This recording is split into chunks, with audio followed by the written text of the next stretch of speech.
something is wrong. We are breathing, living and breathing anxiety, and something is really wrong. Hey, Jen. Always a great opportunity to talk to you. This time, I get to talk to you about your new book, and it's not a normal book that that you have written. It is a children's book, and it is titled "What to Do with Your Whirly Swirly Thoughts." Did I get that right? You did great. You That's all did right. great. I always get nervous when I read titles because I have messed them up before. So, tell me what inspired you to write your first children's book. Well, thank you so much. I will say I wrote a book called Get Out of Your Head that has done really well and has helped a lot of people. And I'm really grateful for just the timing of that subject matter. It came out right before COVID hit. And so the what I knew almost immediately was we've got to do things for kids because in fact I wrote this right after Get Out of Your Head came out several years ago.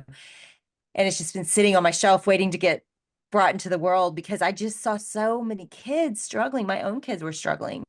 And I hadn't learned that I had power over my thoughts until I was an adult. The first time it occurred to me, I was in college or just post college. And then I really didn't learn the things I'm teaching in this kids book until I was in my 30s. And so this was just, I just felt like there's no reason kids don't can't know this. We just need to say it. We just need to teach them they have control over their thoughts and they have the ability to interrupt the spirals that we get in. Anxiety is rampant. Everybody knows that. I can read you the stats, but it's absolutely discouraging and despairing. But Mm, we have more authority than we think. Certainly we need help with doctors sometimes and counselors, praise God for them. right. But just knowing that you have authority over your thought life really can begin to change the way you think.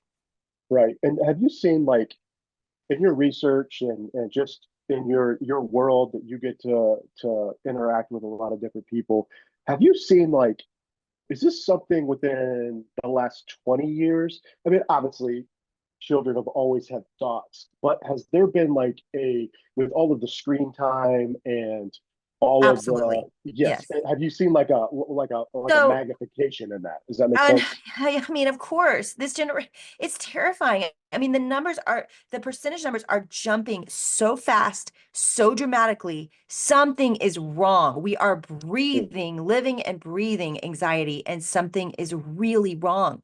And so you're looking at in 2016 to 2019, a jump to where in 2020, 5.6 million children, 9.2% of our children in the United States of America had been diagnosed with anxiety. That's just a mm, physical, I mean, think of how many kids have never been diagnosed that are just swirling and in this, epidemic that we're looking at. We've got this is a red alert problem. mm. Now, where is it coming from? I think at the end of the day, when you take away all of the factors that are causing this, the greatest detriment to a human is not drugs, alcohol, smoking, all of those things. Sure, they're very, very dangerous to our health. The most dangerous thing research has proven is isolation. Mm. We are a very isolated society.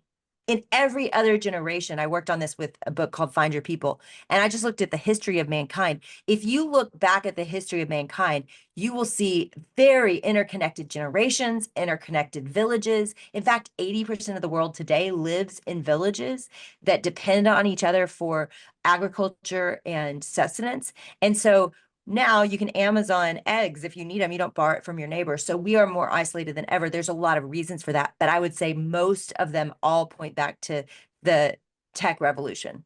There's no Right, doubt. And right. and so if you look at the tech revolution and what it's done to this generation, they were born with phones in their hand.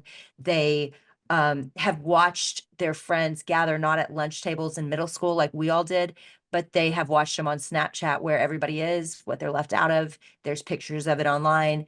Their isolation is in their face every single minute. And it's alarming what it's doing to their mental health. There's no doubt.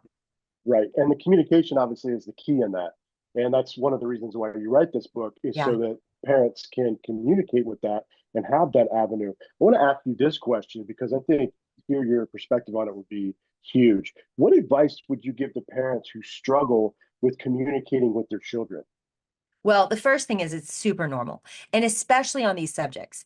Kids don't know how to voice these fears and to say I'm struggling. They don't have the emotional maturity yet to be able to even think about their thoughts very well. We don't. I mean, a lot of adults don't. So, imagine how hard it is for them. It's an elusive thing. I think that was why I was so convicted we had to get this book into the world, because I thought I want to start conversations for parents. I want them to be tucking in their kid. And even if you think I have a kid that doesn't seem very anxious to me, you might be surprised when you ask them, Hmm. what do you think about all the time? You might be surprised because, again, the statistics are pretty scary and alarming that 85% of what we think about is negative.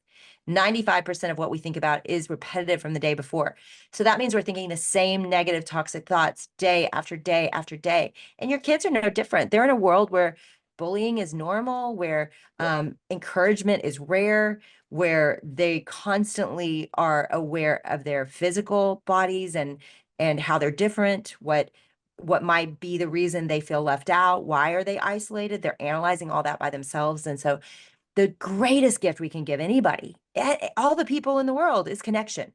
So my friend Kurt Thompson, Dr. Kurt Thompson, says we come into the world looking for someone looking for us.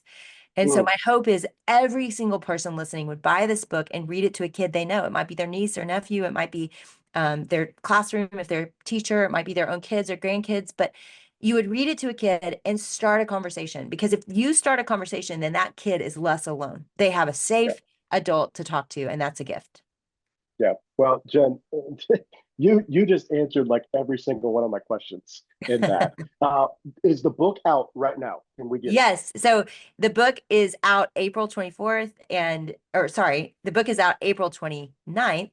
and you can get it anywhere books are sold. So I hope it'll be a blessing to all of you out there Yeah. that are doing your best to raise kids. It's a really hard time to do it. Yeah. Well, thank you so much, and thank you for partnering with parents to help them and to give them tools. And I appreciate you, Jenny. It's always an honor. Yeah, great to see you.